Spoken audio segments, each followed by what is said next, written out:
Will you pray with me? Gracious God, may the words of my mouth and may the meditations of all of our hearts be acceptable in your sight, O God, our strength and our Redeemer. Amen.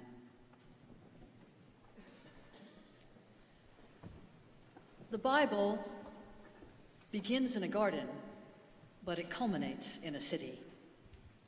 The book of Genesis opens onto a garden. Eden is beautiful and bountiful. Enormous banana leaves as large as elephants' ears. Passion flowers in electric blue. Great yellow trumpet flowers. Dahlias as large as dinner plates in shimmering hues of peach and lilac, apricot and tangerine. The Bible opens into a splendid, riotous, perfect garden of God's own planting.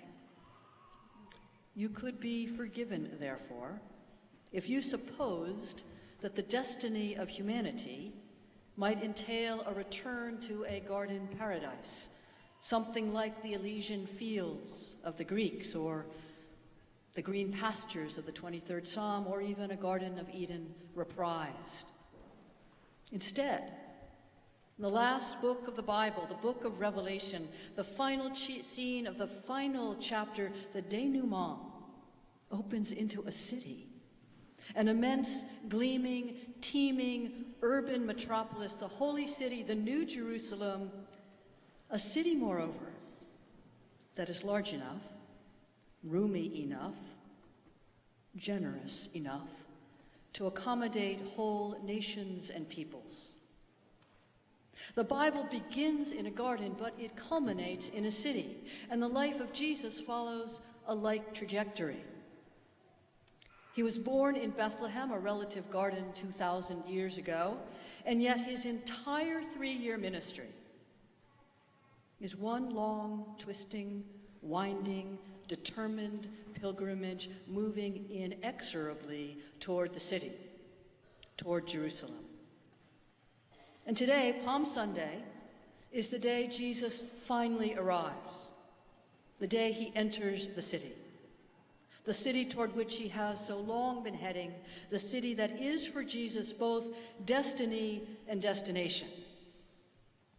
It is in the city, not out in some remote countryside, not in a rustic, unpopulated expanse, not in a friendly village or town. It is in the city that Jesus stages a little street theater. He will mount a donkey, his feet reaching to the ground.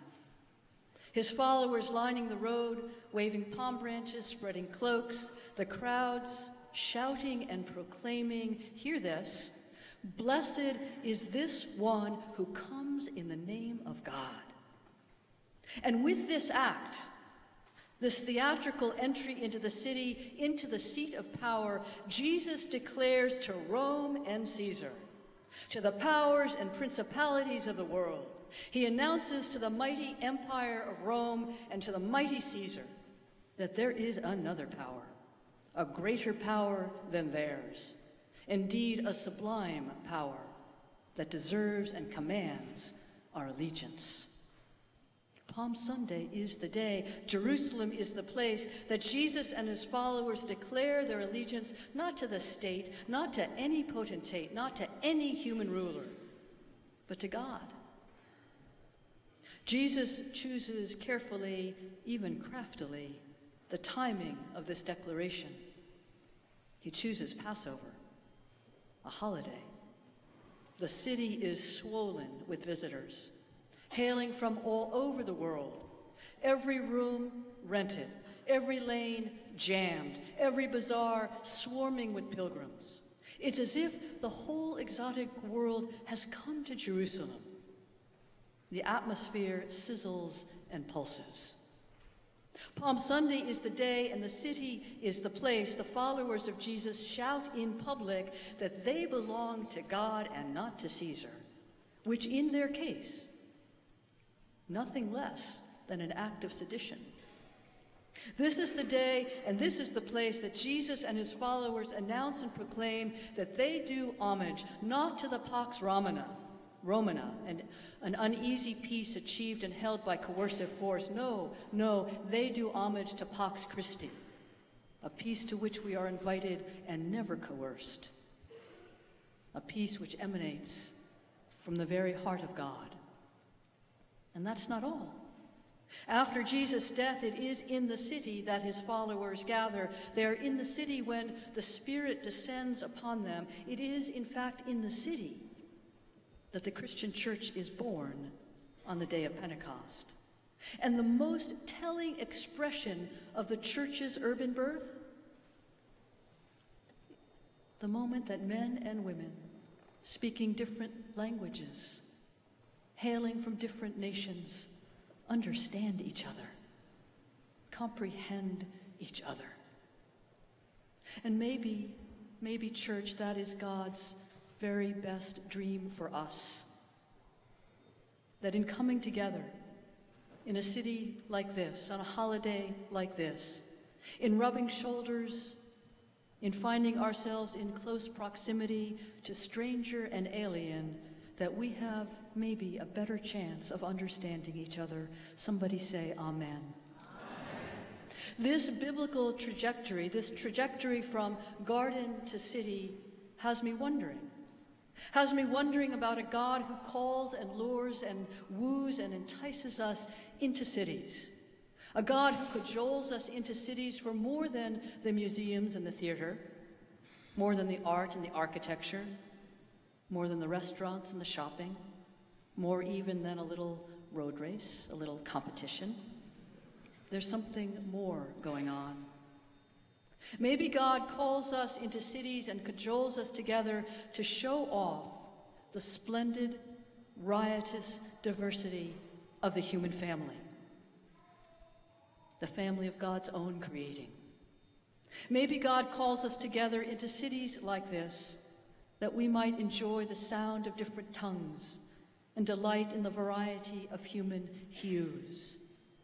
Maybe God calls us together just for the sheer joy, for once, of watching us all get on together, get along together, delight in each other's good company. Maybe. I don't know. But here's what I do know. I know this, that despite the appeal to the imagination of bucolic settings conjured by Elysian fields and green pastures or a garden paradise reprised, Christian faith claims that we realize our destiny not in isolation, but in interdependence. Not in solitude, but in community. Not in homogeneity, but in variety. Not in tribalism, but in multiculturalism. Not in bucolic retreat, but in civic engagement. Not in solo endeavor, but in symphonic and symbiotic expression. And not finally in a garden, but in a city. And it is not lost on me, and it is probably not lost on you, that the Boston Marathon shares a similar trajectory.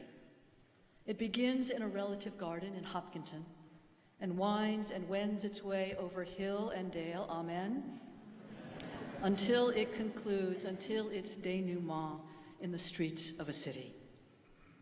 And so I wonder, and so I hope, that what we are doing here this weekend makes glad the heart of God. Because just look at you. You are so beautiful. Turn to somebody, the person next to you, look them in the eye, and you in the chapel and you by live stream at home, look somebody in the eye and say to them, you are so beautiful.